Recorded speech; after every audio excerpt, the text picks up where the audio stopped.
human nature being what it is, people know what they know.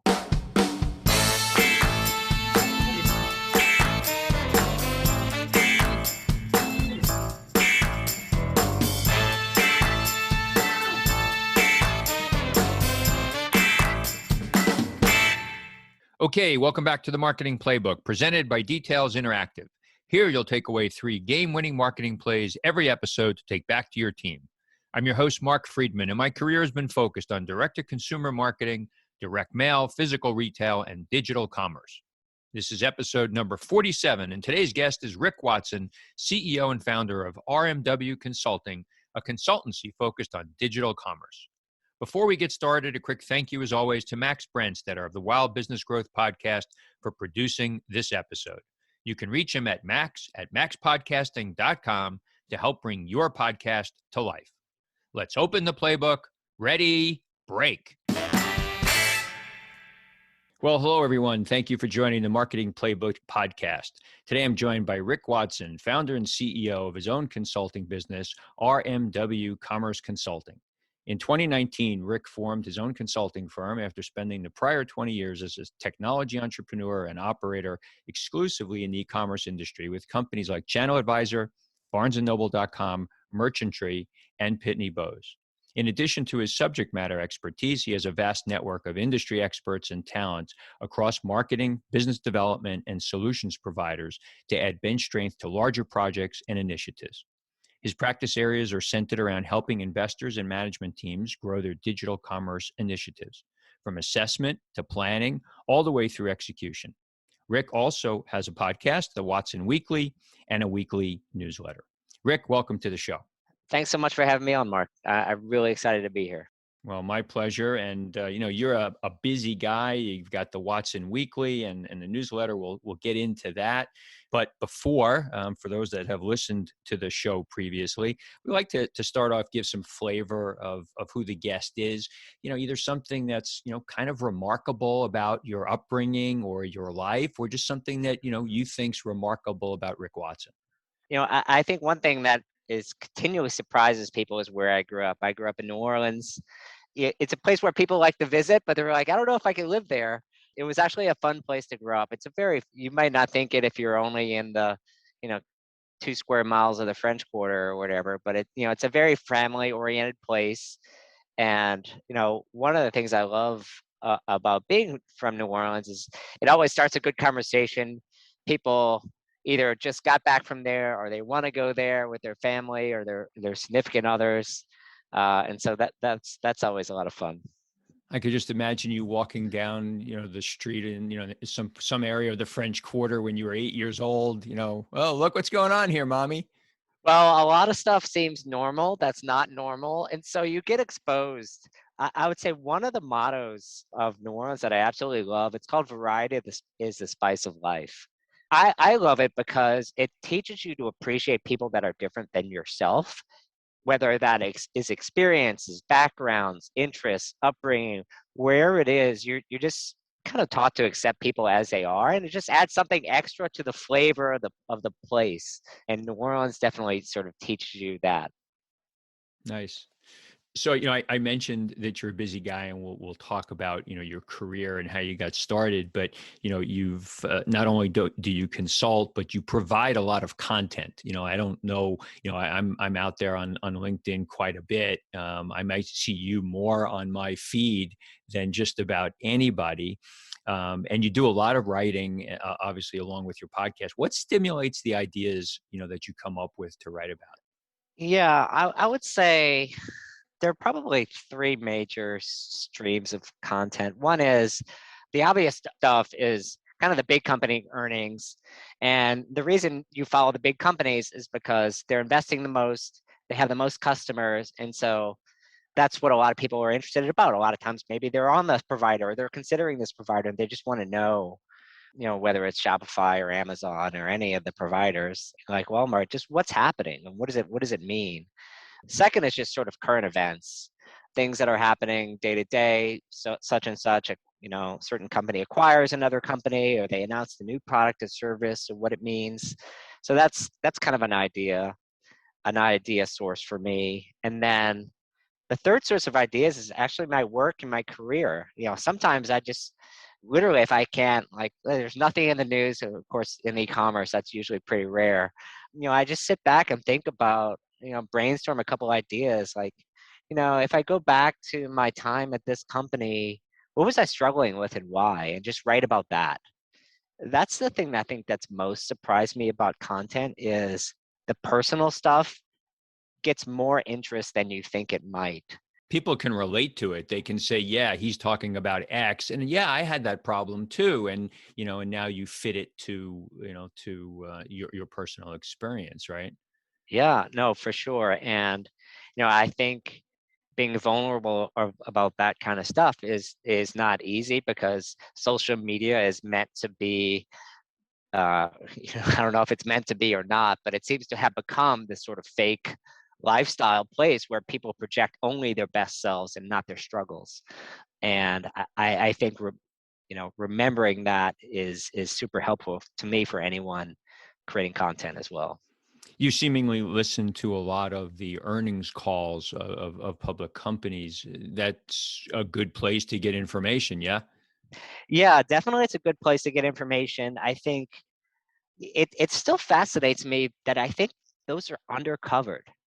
And I think it's a place where you're interviewing the top executives of the companies, and in some cases, it's questions that they're not prepared for, because the analysts are asking some pointed question about something that happened that maybe wasn't pointed to. And CNBC and Bloomberg is going to cover, whether this company is 5% profitable or 10% profitable, whatever they were supposed to be. Most of that stuff I only care about tangentially. I care a lot more about strategy and direction. Like, why are they doing what they're doing? And what does it mean for the rest of everyone else that are just trying to make our way in e-commerce, whether we're a brand or a software provider or something like that. And I think you can learn a lot about how and why people make decisions just by listening to their answers to questions, which I don't know why that's so fascinating to me, but it's just always been interesting to me. Well, in those public calls, on the one hand, they're trying to make sure that there's no gotcha questions in there and how they answer so that they're not a sound bite, perhaps on something else. So I imagine, they're somewhat reserved, but yeah, it's good. I do like listening as well. And I think you can garner a lot of perspective, and not just on whether the stock is going to perform well or not, but, in how we should be thinking about, our businesses and being an e-commerce executive. So good thoughts there. Early in your career, I came out of economics and finance. You had a different path. Tell us about it. Yeah, my background, I would say, came out of really technology, and it kind of started when I got my first Apple computer when I was 10 or 12 back in the day, and I started using it to play games, of course, which is the first thing that a lot of people do, but then also to program. And I learned how to program kind of on my own initially, and then with a couple of classes, took some of the first high school classes that I was able to. So I ended up going into electrical engineering, computer science, and kind of studied it at the highest level. I finished my master's at Vanderbilt in the same field, electrical engineering, computer science. I was doing early work in robotics and artificial intelligence. So human robot interaction for the purposes of is essentially as a research platform for feeding and caring for the elderly, people that couldn't take care of themselves.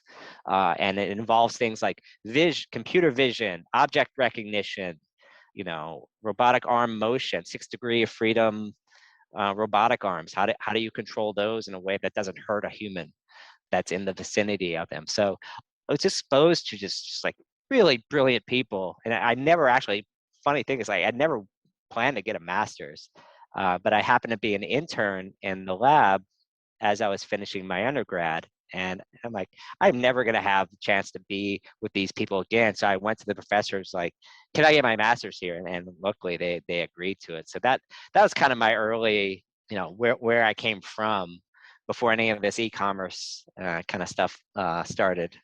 But you got to Channel Advisor, and where in the stage of Channel Advisor did you join? It must have been fairly early, right? Yeah, very early on, I would say I joined the company that predated Channel Advisor, which was called Stingray. It had nothing to do with e-commerce. It was Scott Wingo, who was the founder of Channel Advisor. His first company was called Stingray Software. He founded it with two other companies, or two other partners in North Carolina, one of which, Aris, was one of the co-founders of Channel Advisor. And about a year after I joined Stingray, which was something like May 98, in something like June 99, he founded Channel Advisor with 5 or 6 people. I joined, 5 or 6 months later in December of 99. And so it wasn't called Channel Advisor back then. It was called auctionrover.com. And this was at the height of, even from before Google was like the biggest search company. eBay was getting its start, but there were probably about 50 to 100 other auction sites. Auctions were a huge trend, and some of the first applications of e-commerce, as you would say. And we were going to be an auction, sort of an auction meta search engine. So we were going to crawl every auction site and be a portal where anyone could find something on any auction site, not just eBay. And so ultimately, Channel Advisor became a different business, but you were there for quite some time. Yeah, so I was there for 10 years, or a little over 10 years, and started as a software engineering, became a team lead there, managing engineers, moved over to software product management, which is generally more responsible for the business vision, where the software is going next. You have a lot more ability to talk to customers. And I found that I really enjoyed the process of being able to talk to customers and figuring out what made them tick, visiting warehouses, going to their site. And the thing that was most exciting to me is that we were in the in the hole writing software, like in a cube somewhere. You're not supposed to go talk to anyone, but actually realized by going to visit customers that their site and their facilities were way different than anyone at the company would think, if they never actually got out and go talk to a customer. So that was the funnest part for me, is so seeing all these entrepreneurs that were trying to grow their businesses on eBay. And we even had some large customers like Dell and IBM as some of the first Channel Advisor customers too. So there were some big early bets on marketplaces that happened at Channel Advisor that kind of still continue today. Perfect segue. So you wind up going to Barnes and Noble, and you have a role in marketplaces, and that was very early marketplace concept. And so maybe tell us just a little bit what you were brought there to do and what you feel like you accomplished.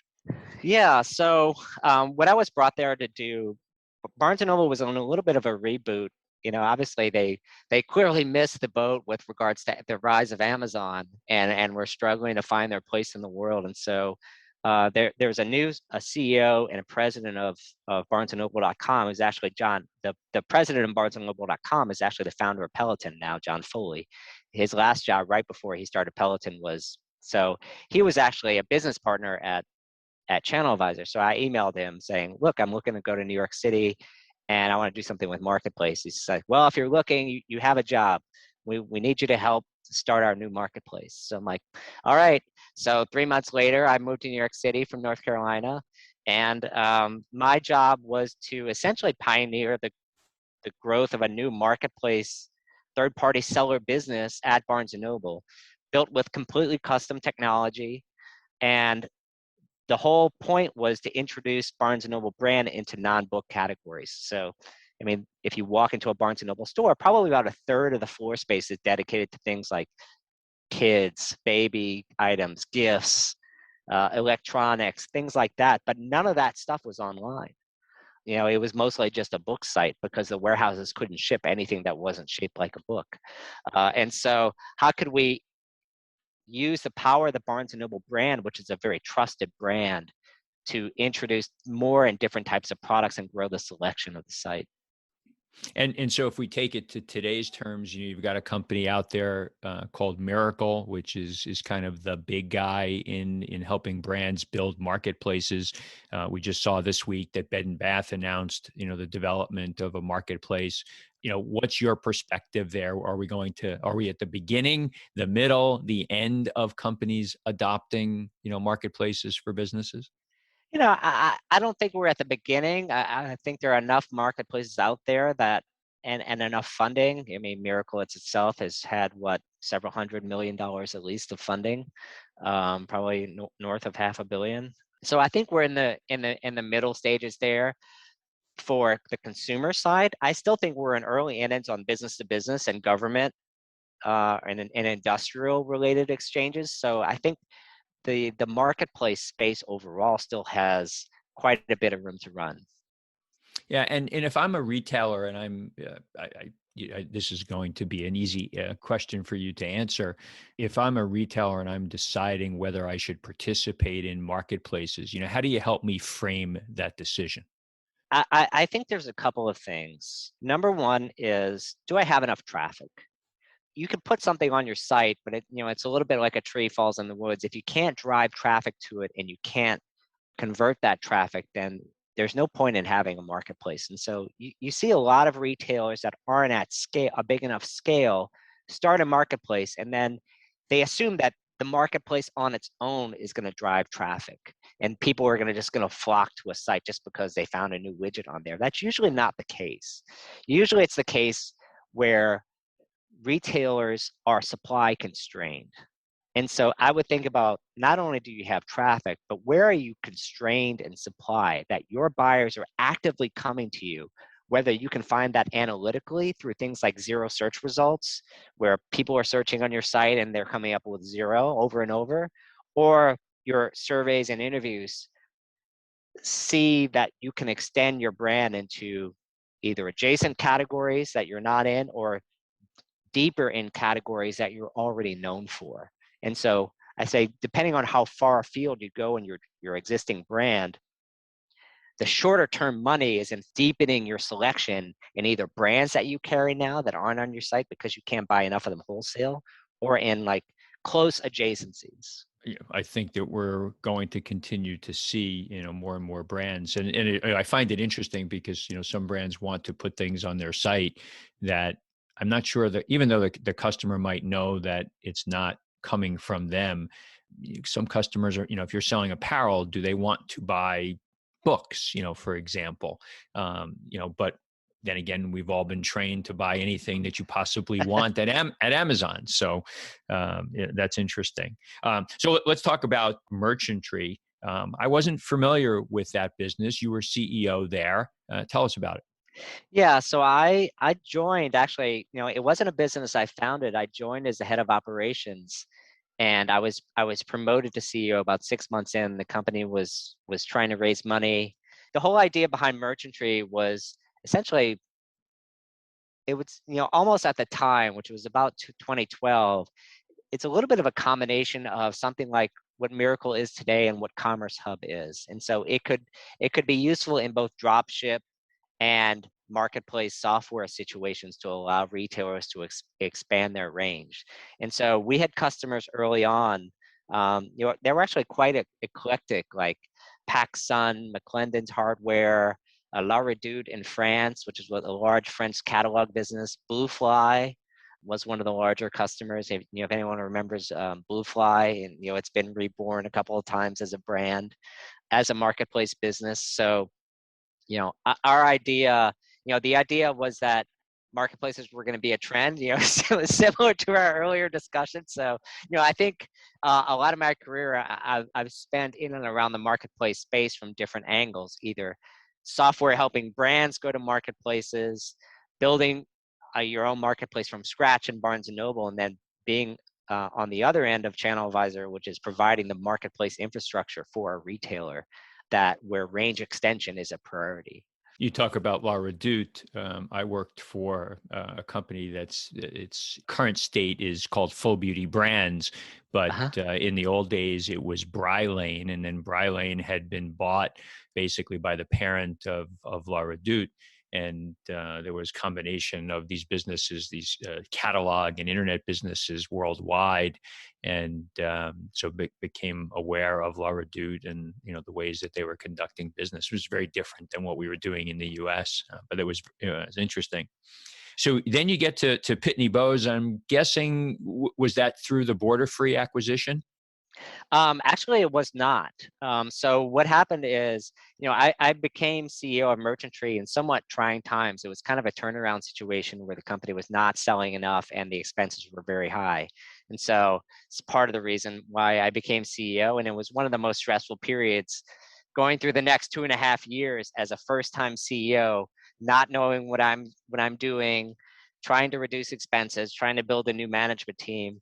Ended up selling the company about 2.5, 3 years later, and then kind of looking for my next landing spot. I wanted to do something a little bit less stressful than being at a startup that's trying to survive, scrape for every dollar. And so I'm like, let me go for a little bit more established company in a space. I get contacted by 2 or 3 different companies, all in the cross-border space. And so I kind of took that as a signal that this is going to be an interesting space to be a part of, and I'm glad I did. So the company had acquired Borderfree about a year before I joined, and they were looking for a product leader to replace, I think, one of the exited, leaders that didn't continue on, a year or two after the acquisition. So, my job was to head up the product strategy for the cross-border division there. As I look at all the things that are prominent for e-commerce businesses to talk about and to think about execution, we talk about marketplaces, we can talk about, circular economy, and we'll talk about that.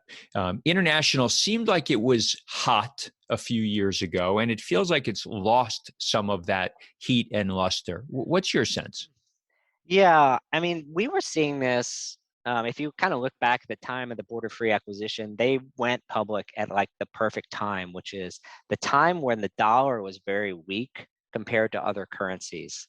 And so, about 2 years after the acquisition, things flipped, and that the dollar became very expensive, which meant it was harder for foreign consumers to buy U.S. products in a cheap way. That currency flip hurts cross-border, at least particularly for U.S. companies that are trying to get foreign consumers to buy brands. The second thing is the political climate. Anytime you see extra tariffs and things like this, it affects cross-border. Every industry, I would say, in the past 4 to 6 years or so has lamented the fact that their earnings have been hurt somewhat by friction in trade, because the whole idea behind cross-border is to make that trade is easy and seamless as possible. Yeah, we talk about some of those bigger companies, like Amazon. One of the big players in our space is Shopify. You hear lots about them. They came out yesterday and announced a headless commerce solution and we could probably spend an hour on headless commerce and what that even means. But let's talk about Shopify. Customers, clients potentially come to you. Maybe they have some perspective on whether or not they want to, build a new platform for e-commerce. How does Shopify, kind of live in your mind for clients that you're helping? Yeah, look, I think Shopify has done a tremendous job at coming to a place of really what Shopify has nailed is that price performance ratio in the cloud. And so it's easy to deploy, it's relatively low cost compared to other solutions, and it has a high degree of functionality. So the fact that it combines all that in a simple solution is very appealing to particularly to a lot of companies that don't need anything too esoteric in their e-com platform. They just need to get a site up and running. They need to have a very good experience, maybe not necessarily the best experience anywhere anyone's ever seen in their entire lives, but a very good experience. Then Shopify, it hits a lot of those levers, because the same thing, 6, 7, 10 years ago was way more expensive for a mid-market, luxury brand, apparel brand, and anyone in these sort of mainstream consumer internet categories. E-commerce used to be way more expensive to get to market with.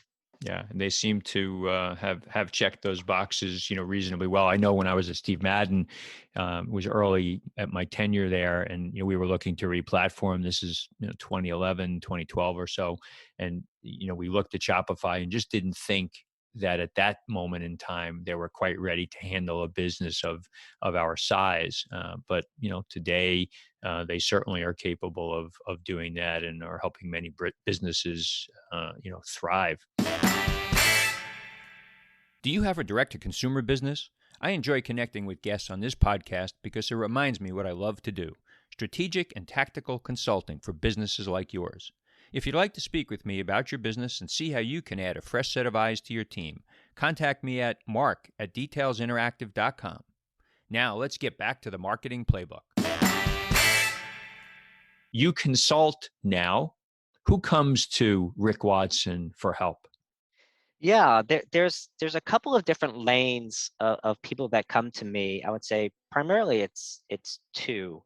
One is, and it probably it's not too surprising given my background.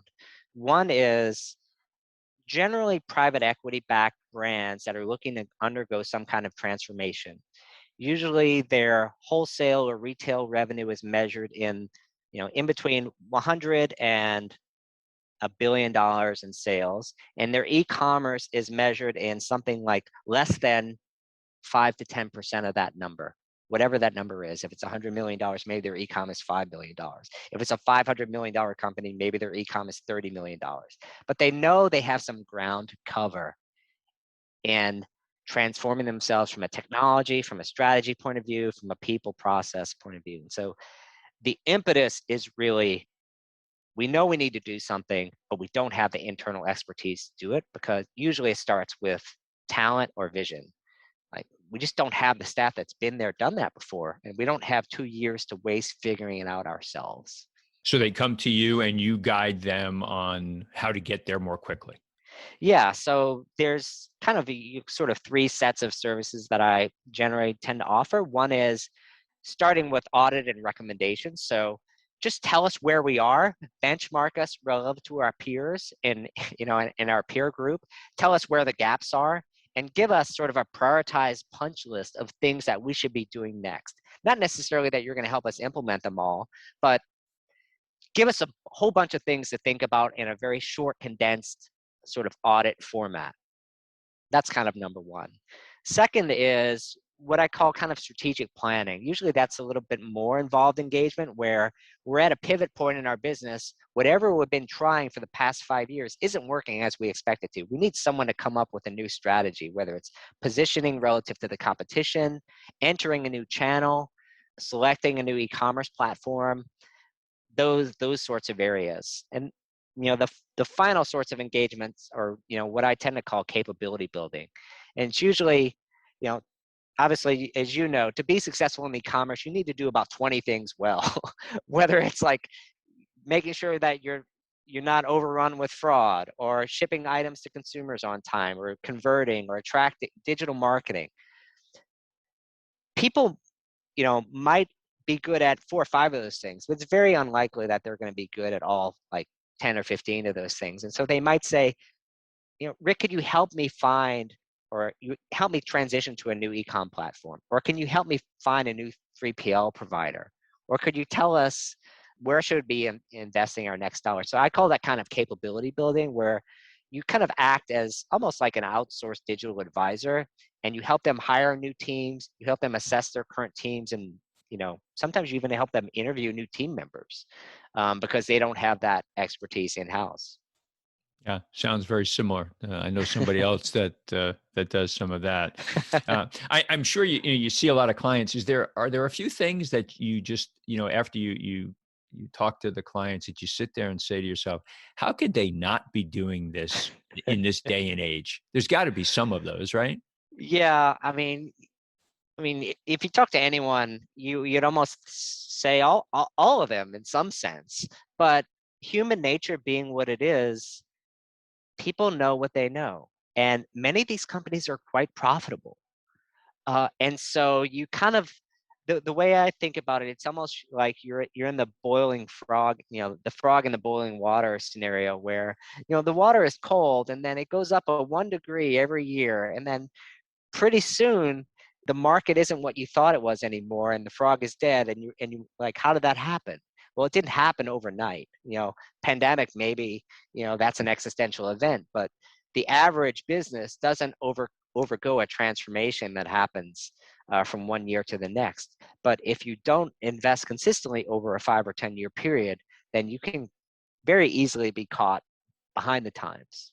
We mentioned Amazon a little bit before. You can hardly have a conversation like this without Amazon. 1P versus 3P. How are you helping clients, if you have helped clients, think through what's right for them? A lot of it depends on goals. And the easiest thing for a traditional brand that is selling into retail is for someone to go Amazon 1P, because it's all stuff they know how to do. They might have a category manager or a rep at Amazon that they talk to introduce new products. Amazon buys pallets of things that you're then shipping to Amazon, the same as you're shipping into Home Depot or Lowe's or Walmart or anyone. And so that tends to be the easiest thing. From an investor point of view, it tends to be the least rewarded revenue multiple. And so this is why I say some of it, for every company, a dollar in revenue is not a dollar in dollar in valuation. And so one of the things I counsel people is that third-party revenue is sometimes 3 to 5 times more valuable than that same dollar of revenue in first party.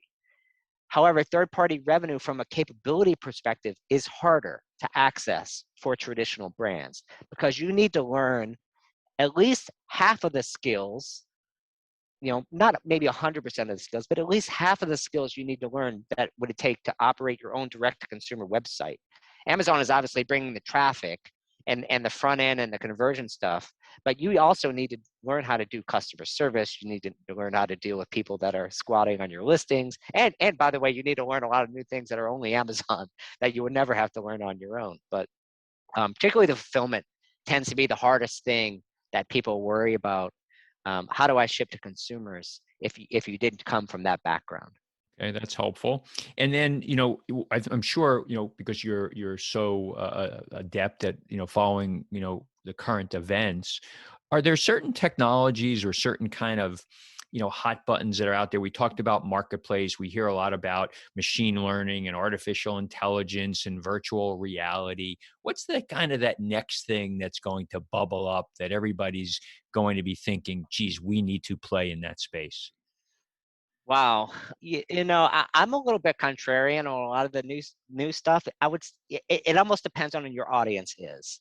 I think I really like the investments that are happening in voice commerce right now, just because I think that combination of convenience and accessibility is so interesting. We still aren't at a place where everyone's buying something from an Alexa or a Google Home, but I think there are enough people interacting. And the thing I look at first is like, how many brand related queries are you making to these devices, this ambient computing?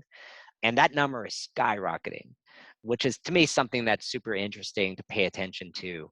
Even if you personally you're like, yeah, I would never buy something from an Alexa, but I think with your kids is the question that I would ask, because a lot of these things become generational over time.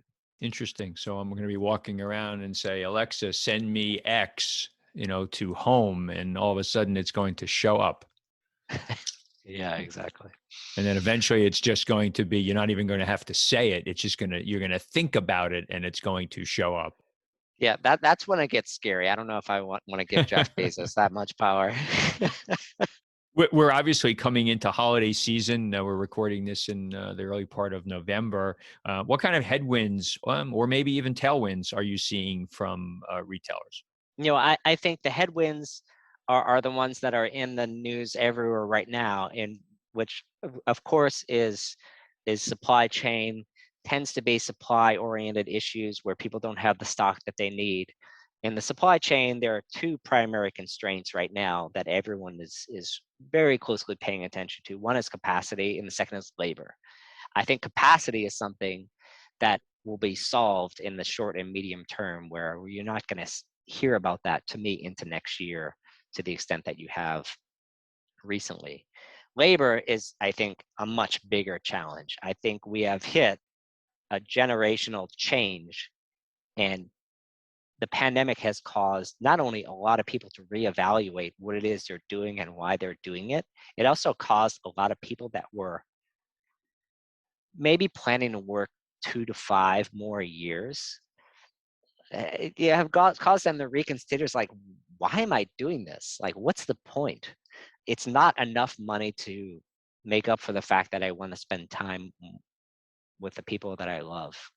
And so I think we've lost I actually have not seen stats which break out the, whatever the great reshuffling or the great retirement, like whatever it is, or the great something that they're calling it, broken out by age bracket. But, given the fact that America as a whole skews a bit older, it only makes sense that quite a bit of that reshuffling has affected that, kind of the over 50 generation at least.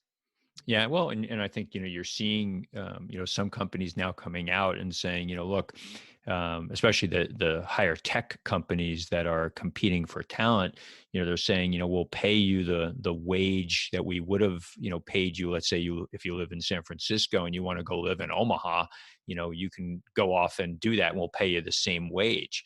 I think that's going to continue. If that continues, that will push people into moving away from their office, and there's just some people that need to be in the office, but the remote is not going to go away for sure. One of the things we see in the news, we saw Saks spin out their e-commerce business. There's been talk about Macy's. What do you make of that? I think we are living in an investor-driven world right now. That's what I think. I think there's so much capital, number one. And number two, I think there are many mid-market department stores that are struggling because of their balance sheets, too much real estate, underperforming stores. So to me, those are the ingredients for companies that are out, depending on your point of view, are at risk from this or see it as an opportunity. And so, I was reading an interview with the Saks CEO, Mark Betnick, just the last couple of days, and he has drank the whole bottle of Kool-Aid. I could tell you, man.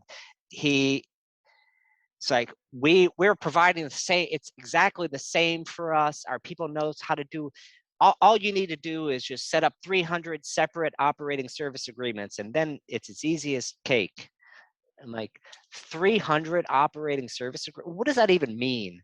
And if you're imagine you're an employee at a company and you're trying to figure out, like, how do I do my job most effectively? Most people can only fathom 1 or 2 KPIs, and that's what they need to focus on.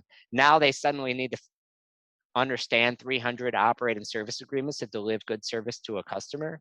Needless to say, I'm not bullish on this trend. Yeah, I gathered. So, we talked about the things that you do, from a content perspective. So you've got a newsletter. Tell us about that. Yeah, the newsletter is, so what I find is that everyone doesn't always read the same things or listen to the same things. So the person who follows me on LinkedIn, there are lots of people that are interested in things that I write that never log into LinkedIn ever, particularly decision makers. And so my newsletter is just a way for people to find, I would say, similar related content that is in a little bit different format, a little less frequent than LinkedIn. Usually comes out about every 2 weeks. And it also gives me a little bit closer relationship. I can put out some unique content, some longer form content that links back to my website that, LinkedIn, you only have 1,000 characters, whatever it is, they let you type in, I think something like 300 characters, maybe. That's why the newsletter kind of came in. So it's really kind of a little bit of my own multi-channel diversification strategy. There's only so much you can depend on these big aggregators for content, because if they change their algorithm, then do you really own any of the people that are listening to you? Right. And your podcast, the Watson Weekly. Yeah, the Watson Weekly, that's something, probably in the last 2 years, that's been the most consistent question I've got is like, why don't you have a podcast? I get that question at least a couple times a month. And so I thought about it like earlier this year, I was thinking about it, and I wanted to do something where the format was a little bit different than a lot of other players. Not because I didn't listen to other podcasts. I love all kinds of podcast format, but I wanted to do something where I thought it was a gap in the market. The normal podcast is 30 to 60 minutes and it's a long form interview style. Like, what if I go in the opposite direction? Just provide something that's super relevant, that's no more than 15 minutes, and it covers not only what's happening, but why it's happening.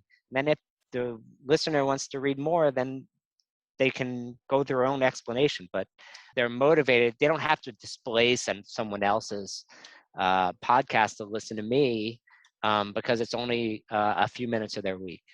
Yeah. Well, it's great. I've enjoyed listening. So keep up the good work. Yeah. Thanks a lot. Anyway, we're down to the end of the show here. I wanted to thank you again for coming on. I really enjoyed doing this with you. I do this quick 7 questions. You ready? I'm ready. All right. A brand that you admire or that inspires you? They get a lot of flack sometimes, but I like Allbirds. Ah, okay. I like that brand. Newly public. Okay. Yeah. The favorite app on your phone? I would say my new favorite app is something called Waking Up, which is kind of like it's a meditation and mindfulness app, which is actually kind of nice to sort of forget everything and just center myself. Yeah, I've tried to meditate, but I can't wait till it's over. So it doesn't work. That's the problem. The last website other than Amazon that you shopped from? Viore Clothing. Love it. Great. Yeah, I love that brand. Something that you're not good at, but wish that you were? I've always enjoyed running, or at least in the past 10 years or so, but I always wish I could run faster. Like, I've always been, my legs are always short on one end. And so, the people that can really stride long, that would be great. Yeah, I've always envied the people that look like they're running effortlessly. Right? Yeah, that's not me. I always like huffing and puffing. Charitable organization that you're most passionate about? Where I've contributed is my local high school where I grew up in New Orleans. So I think things that are personal to me are meaningful. Very nice. If you had one superpower, what would it be? I was kind of like Superman, super strength, to be able to pick up things that no one else could pick up or something. I always thought that would be fun. And the last one, other than your family, what's your most prized possession? Most prized, I don't know. My newest cool possession that I like is actually my new podcast microphone, which is a Shure SM7B. So that's been a lot of fun to get to know, and I understand how it helps you actually, the quality of the recordings. Yep. And we've talked about some of the things that you do content wise. Where can people reach out to you on social media? Yeah, on social media, LinkedIn is a good place. Just search for Rick Watson, or if you can't find me, Rick Watson e-commerce, and I should come up.